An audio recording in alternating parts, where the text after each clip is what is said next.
con la palabra en el corazón. Un desafío a navegar por las corrientes del conocimiento de la palabra de Dios. No se despeguen, que ahora comienza con la palabra en el corazón. El Señor bendiga grande y poderosamente tu vida en estos momentos. Señor, sea cuidando y fortaleciéndote. Y le pedimos al Señor dirección y que nos ayude a comprender sus verdades bíblicas, especialmente cuando estudiamos los evangelios. Y en esta lección vamos al Evangelio de Juan. Estamos en la primera unidad, el amor alcanza. Y vamos a ver en esta ocasión la lección 3, Jesús le da la gloria a Dios. Estamos bajo el tema la ley de Dios es el amor. Texto bíblico se encuentra en Juan 7 del 14 al 24. Y el texto para memorizar dice así: en el nombre del Padre, del Hijo y del Espíritu Santo. Amén. El que habla por su propia cuenta, su propia gloria busca. Pero el que busca la gloria del que me envió, este es verdadero y no hay en él injusticia. Se encuentra en Juan 7, 18. Esta lección tiene 3 objetivos y el primero es reconocer una vez más que Jesús, para ejercer su vocación mesiánica, favorece la salud integral de las personas por encima de prescripciones legalistas. El segundo objetivo es destacar la humildad de Jesús a reconocer que la sabiduría y las obras que hace responden a todo lo que Dios le entrega. Y el tercero es comprobar nuevamente que la justicia de Dios está ligada a la verdad y está en función del beneficio de los seres humanos. Evitar hacer juicios infundados conforme a prejuicios y dogmas. En el vocabulario aparecen 3 palabras. La primera es letras. Se refiere a las escrituras. Estas eran las fuentes de estudio de los judíos. La segunda palabra del vocabulario es doctrina. Es lo que Jesús ha recibido del Padre y es la enseñanza que comunica. Su maestro es el Padre. Y la tercera palabra es gloria. Gloria es reconocimiento de la majestad y grandeza de Dios. Es también su presencia que impacta y conmueve a los que son objeto de su manifestación. En el Nuevo Testamento se reconoce que la gloria de Dios se reflejó en la faz de Jesucristo. Y lo vemos en el texto de 2 de Corintios 4:6, que dice así: porque Dios, que mandó de las tinieblas resplandeciese la luz, es el que resplandeció en nuestros corazones para iluminación del conocimiento de la gloria de Dios en la faz de Jesucristo. Amén. Vemos esta lección que está basada en el capítulo 7 del Evangelio de Juan. Capítulo 7, los versos del 14 al 24. Y dice así la palabra del Señor. En el nombre del Padre, del Hijo y del Espíritu Santo. Amén. Pero a la mitad de la fiesta subió Jesús al templo y enseñaba. Y se admiraban los judíos diciendo: ¿cómo sabe este letras sin haber estudiado? Jesús le respondió y dijo: mi doctrina no es mía, sino de aquel que me envió. El que quiera hacer la voluntad de Dios conocerá si la doctrina es de Dios o si yo hablo por mi propia cuenta. El que habla por su propia cuenta, su propia gloria busca. Pero el que busca la gloria del que me envió, este es verdadero y no hay en él injusticia. ¿No os dio Moisés la ley? Sin embargo, ninguno de vosotros la cumple. ¿Por qué intentáis matarme? Respondió la multitud y dijo: demonio tienes, ¿quién intenta matarte? Jesús respondió y les dijo: una obra hice y todos os admiráis. Por cierto, Moisés os dio la circuncisión, no porque sea de Moisés, sino de los padres, y en sábado circuncidáis al hombre. Si recibe el hombre la circuncisión en sábado, para que la ley de Moisés no sea quebrantada, ¿os enojáis conmigo porque en sábado sane completamente un hombre?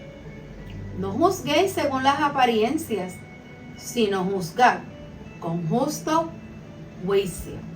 Amén. Y quisiera comenzar hablando sobre este escrito del Evangelio de Juan.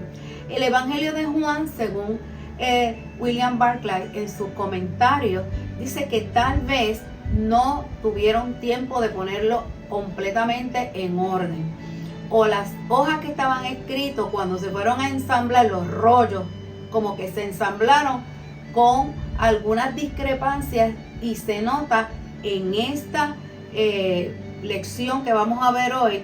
Vamos a ver cómo él está haciendo alusión a algo que aparece en 2 capítulos anteriores, como queriendo decir que había como que esta lección debió haber estado inmediatamente después, por el hecho de que él, cuando lo increpan y le preguntan, él contesta utilizando esa porción que tiene que ver con la curación del paralítico, que fue un milagro que se hizo en sábado y que las autoridades judías lo consideraron una violación. En su defensa, Jesús citó escritos de Moisés y dijo que si realmente supieran lo que significan esos escritos, realmente creyeran en ellos, entonces creerían en él. El capítulo termina: si hubieras creído en Moisés, habráis creído en mí, porque de mí escribió él. Si no creéis en sus escritos, ¿cómo creéis en mis palabras? Jesús acaba de referirse a los escritos de Moisés e inmediatamente los judíos quedaron asombrados. Y vamos a ver por qué, ¿verdad? ¿Qué razones humanas tenían ellos para quedar asombrados ante esto? ¿Cómo puede este hombre leer cuando es bastante ignorante? Entendemos mucho mejor el sentido y la relevancia de ese pasaje cuando asumimos que debió haber estado ubicado después de Juan 5:47. Y con eso en mente, vamos entonces a pasar al estudio. ¿Cómo saber si Jesús es realmente el Hijo de Dios? Una pregunta clave bien importante en esta lección. En esta lección podemos constatar uno de los temas que con frecuencia aborda el Evangelio de Juan: la dependencia de Jesús con respecto del Padre. Jesús reitera con frecuencia que como viene del Padre, por eso puede obrar de la manera como lo hace. En otro afirmó: las palabras que yo os hablo, no las hablo por mi propia cuenta, sino que el Padre que vive en mí, Él hace las obras. Al reconocer cuál es la fuente de su poder, el Padre, Jesús da la gloria a Él cuando realiza grandes obras en beneficio del pueblo. De manera convincente glorifica a Dios. Y esa obra se realiza bajo los criterios de amor y justicia, centrados en el ejercicio de la voluntad de Dios. Eso nos permite entender que quien puede reflejar de forma absoluta la naturaleza de Dios y por ende recibe su poder para hacer grandes obras, tiene que ser de Dios. Aquí estaba este carpintero Galileo, un hombre sin entrenamiento alguno, atreviéndose a citarles y explicarles a Moisés.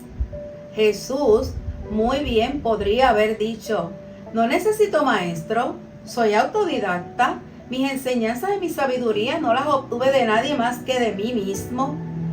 Pero en cambio dijo: en efecto, ¿preguntas quién fue mi maestro? ¿Preguntas qué autoridad produzco para mi exposición de las Escrituras? Mi voluntad es, mi autoridad es Dios. Jesús afirmó haber sido enseñado por Dios. De hecho, es una afirmación que hace una y otra vez. Mi autoridad es Dios. ¿Cómo lo sabemos? ¿Cómo sabemos que la autoridad de Jesús es Dios? Pues eso está plasmado en varias partes de la Escritura, especialmente en Juan 12:49, cuando dice: no he hablado por mi propia cuenta. El Padre que me envió, Él mismo me ha dado mandamiento sobre qué decir y qué hablar. Y en Juan 14:10 nos dice: las palabras que os digo, no las hablo por mi propia cuenta. Vemos cómo ese mesianismo se realiza en función del bienestar del pueblo en todas las instancias de la vida. Dios es glorificado. Los fariseos no entendieron cómo la majestad de Dios podía reflejarse en el rostro de Jesús, y por eso rechazaron su doctrina, sus poderosas palabras y su obra, adjudicándoles al demonio. Jesús fue tropezadero para los judíos, mas la salvación para toda la humanidad, y toda la gloria es para Él. El testimonio del creyente, su palabra y acción orientada desde el Evangelio, debe dar la gloria a Dios, pues de Él llega la sabiduría, la inspiración, y gracias a la acción poderosa de su Espíritu Santo en nuestras vidas. Queremos estudiar este pasaje verso a verso. Vamos a ver las frases más importantes. Y vamos a comenzar por el verso 14, cuando dice: en medio de la fiesta. En medio de la fiesta es una de las frases más importantes de este capítulo. ¿Por qué? Porque los cánones exigían en ese tiempo, la mentalidad era que había que llegar a la fiesta exactamente cuando la fiesta empezaba. Y como vemos aquí, Jesús no llegó exactamente a la hora que la fiesta empezaba. ¿Pero por qué? Pues porque los cánones decían que había que hacer unos ritos de apertura de la fiesta, y todas las personas tenían que estar en esos ritos. Así que al él llegar, irrumpir a mitad de fiesta, ya con eso rompió los cánones que ya de por sí ya ellos venían buscando la manera, ya ellos venían con el coraje de las sanidades de los sábados, ya ellos en su mente ya no aguantaban más, que era lo que estaba pasando con este hombre, que ellos estaban en duda si era o no era el Hijo de Dios. Y en esos momentos Jesús entra y empieza a enseñar en medio de la fiesta. Era permitido a los laicos ejercer ese ministerio pedagógico, la predicación en las sinagogas, por ejemplo. No era un asunto oficial. Cualquier adulto podía leer un texto de la Escritura y disertar sobre él. Vamos a un momentito, una pincelada sobre la fiesta de los tabernáculos para recordar y refrescar. La fiesta de los tabernáculos se celebra en Israel entre septiembre y octubre. Esta fiesta dura 7 días. Las festividades bíblicas dadas al pueblo de Israel tienen 3 características en común. La primera es observar, la segunda es recordar y la tercera esperar. Todo esto con el fin de tener presente lo que Dios hizo, está haciendo y hará en cada una de nuestras vidas. Pasando al verso 15, ¿por qué se maravillaron? El aprendizaje judío, vamos a estar atentos a este detalle. El aprendizaje judío consistía en el conocimiento de las Escrituras y de las tradiciones de sus mayores. En este aprendizaje, nuestro bendito Señor sobresalía. Ninguna persona jamás habló con más gracia y dignidad, ni supo hacer un uso más apropiado o una aplicación más feliz de las alegorías y parábolas judías, porque nadie penetró jamás en el sentido de las Escrituras como él. Nadie las citó jamás con más éxito, ni mostró jamás su realización de manera tan completa y satisfactoria. Como estas ramas del saber se enseñaban en las escuelas judías, y nuestro Señor nunca fue a las escuelas judías, de ahí viene el asombro. Cómo este que nunca fue a la escuela judía puede tener este conocimiento que profesaban solamente los maestros. Ellos tenían que asombrarse, como nos podríamos asombrar nosotros de ver que una persona no fue a estudiar en ningún momento y se pone de pie y habla como quien tiene autoridad y con propiedad, pero si nunca estudió. Eso era lo que ellos estaban pensando. Nunca fue a la escuela con los maestros. ¿Cómo puede ser posible que tenga tanto conocimiento? Y viendo ya en el verso 16, ¿a qué doctrina se está refiriendo él? Nuestro bendito Señor, en el carácter del Mesías, bien podría decir: mi doctrina no es mía. Como diría un embajador, no hablo mis propias palabras, sino las de aquel que me envió. Y él dice estas palabras para llamar la atención de los judíos de la enseñanza del hombre a la enseñanza de Dios. Jesús establece la fuente de su doctrina o conocimiento. Todo viene de Dios. ¿De dónde viene el conocimiento de Dios? ¿De dónde vienen las enseñanzas que tú estás? ¿Cómo tú aprendiste esto? ¿Y cómo puedes citarlo tan perfectamente? Todo viene de Dios. Y entonces, en el verso 17, él empieza como que a darle una receta, como a decirle: mira, tú puedes saber si soy o no soy, y te voy a dar unas clavecitas para que tú sepas si soy o no soy. Recuerde que están entre unas personas que dentro de su mente se están rompiendo todas las leyes, todos los esquemas que ellos tenían. Y el Señor le dice: te voy a dar una regla segura con la que puedes juzgar mi doctrina. Si realmente quieres hacer la voluntad de Dios, empieza a practicarla y a tomar mi doctrina y aplicarla a todo lo que sabéis que Dios requiere del hombre.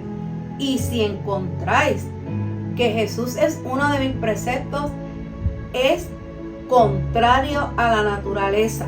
Ese fue el número 1. Si encuentras que uno de mis preceptos es contrario a la naturaleza. El 2.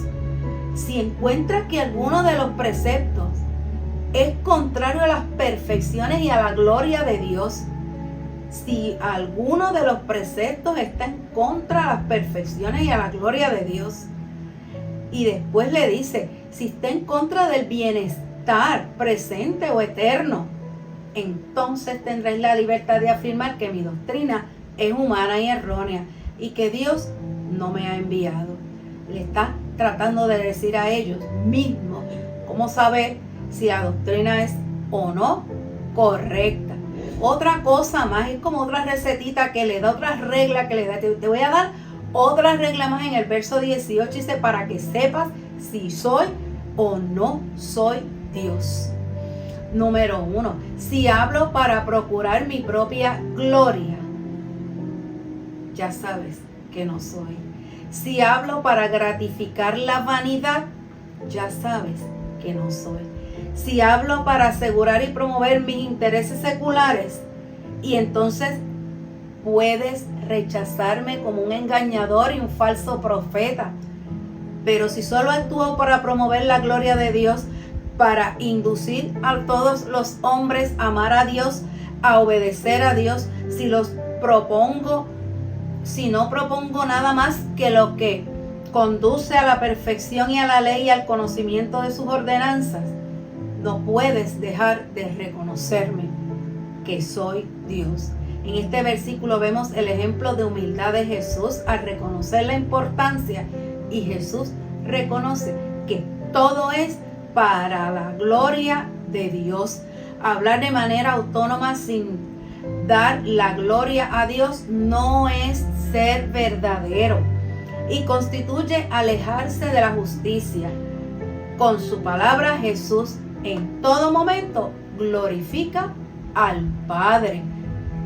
Ya en el verso 19, los escribas y los fariseos anuncian a nuestro Señor ante la multitud como un engañador y basaron su calumnia en que no era un observador exacto de la ley, pues había sanado a un hombre el día de reposo, que eso se encuentra en Juan 5:9, y por consiguiente debía ser un falso profeta.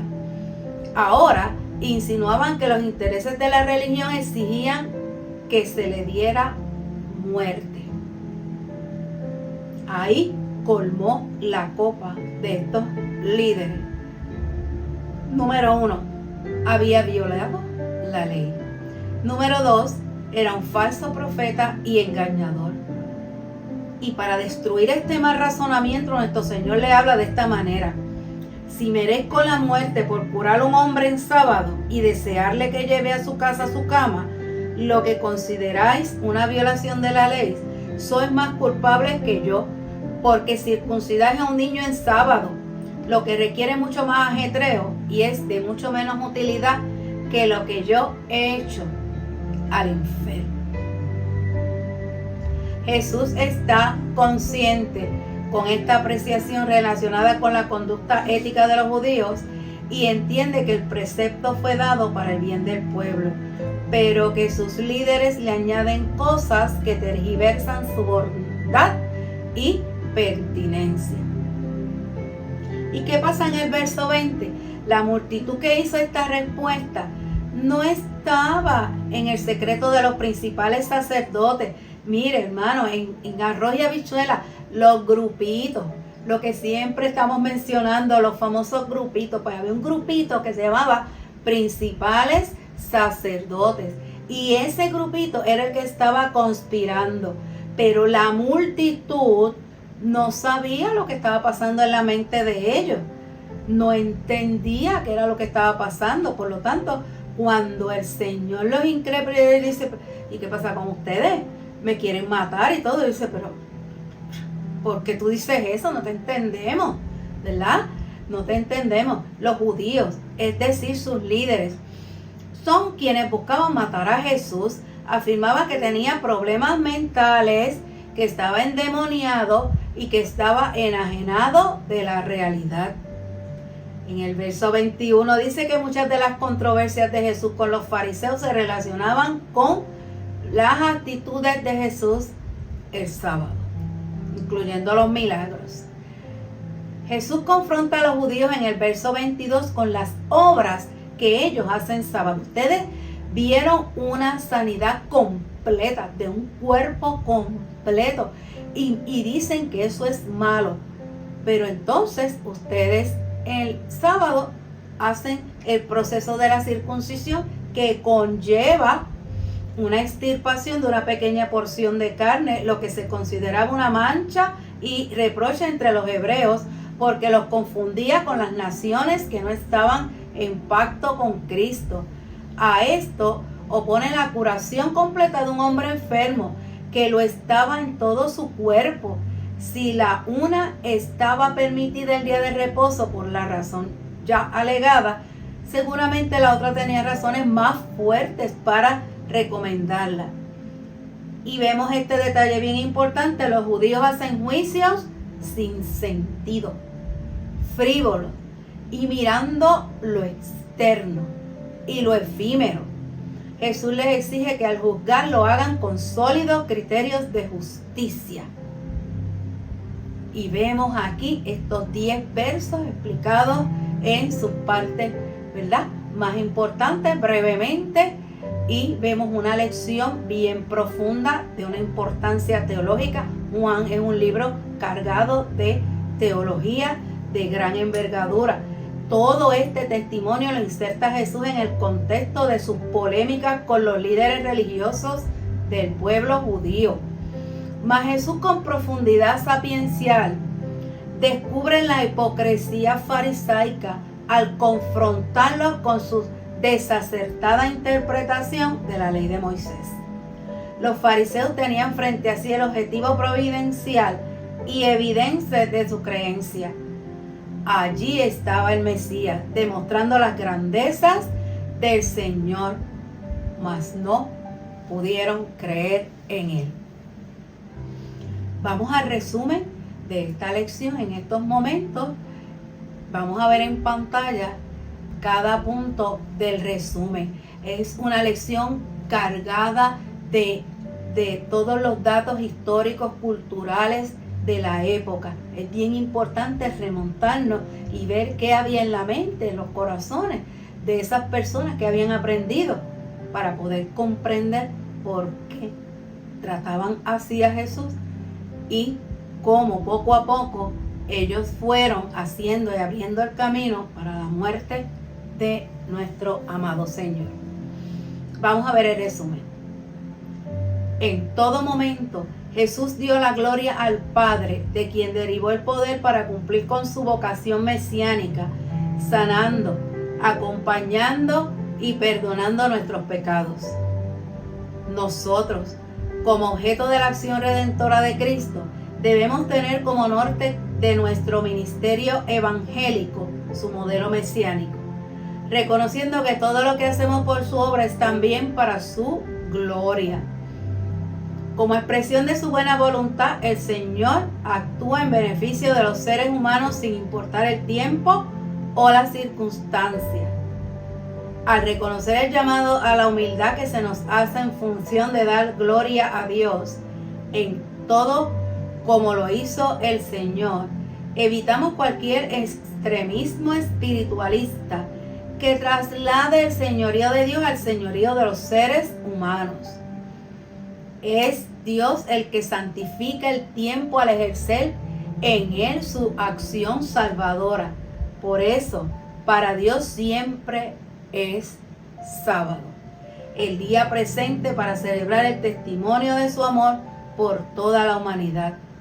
El día que vivimos hoy marca el momento para glorificar a Dios por todas sus bendiciones. Damos gracias al Señor por su palabra, que llega hasta nosotros y la podemos estudiar y la podemos hacer una realidad en nuestras vidas y sobre todo compartirla. Hermano, puede compartir esta clase para las personas que no pueden asistir por alguna razón a la iglesia, algunas personas que no están en Puerto Rico y quisieran escuchar una buena lección de un leccionario bíblico, quizá en español, ¿verdad? Hay muchas personas en Estados Unidos y familiares que esperan la lección. Oren mucho por ellos. Las familias que no asisten a ningún templo, pero siempre buscan la dirección. Y déjenme decirle como testimonio que no asisten la parte de la familia de Texas directamente a la iglesia, pero ellos llevan bastantes meses pasándose la clase unos a otros, la mamá, los nenes, los hijos, los sobrinos, y la semana pasada nos dieron una satisfacción preciosa. Ellos no se juntaban en ninguna casa a reunirse ni nada, y se reunieron. Mandaron una foto preciosísima que nos llenó de muchísimo ánimo y emoción cuando nos escriben: mira, Sandra, esta foto, estamos todos juntos. La lección poco a poco va calando, es palabra y no retorna vacía. Así que no teman en pasarla, aunque usted diga no va a la iglesia, no le importa esto, aquello. Siempre piense que la palabra no retorna vacía. Oremos, vamos a orar. Padre eterno y Señor bueno, te damos gracias por habernos enseñado el camino hacia la humildad que reconoce la gloria de Dios en todo momento. Gracias por darnos la oportunidad de servirte y por la donación de tu Espíritu, sin el cual nada podríamos hacer. Todo esto te lo pedimos en el nombre de nuestro Señor Jesucristo, quien merece gloria y honra en todo tiempo. En el nombre de Jesús. Amén, amén, amén. Para ustedes con mucho amor, esta ha sido hermana Sandra Torres, con la palabra en el corazón. Hemos presentado Con la palabra en el corazón. No olviden sintonizarnos la próxima semana y que Dios les bendiga.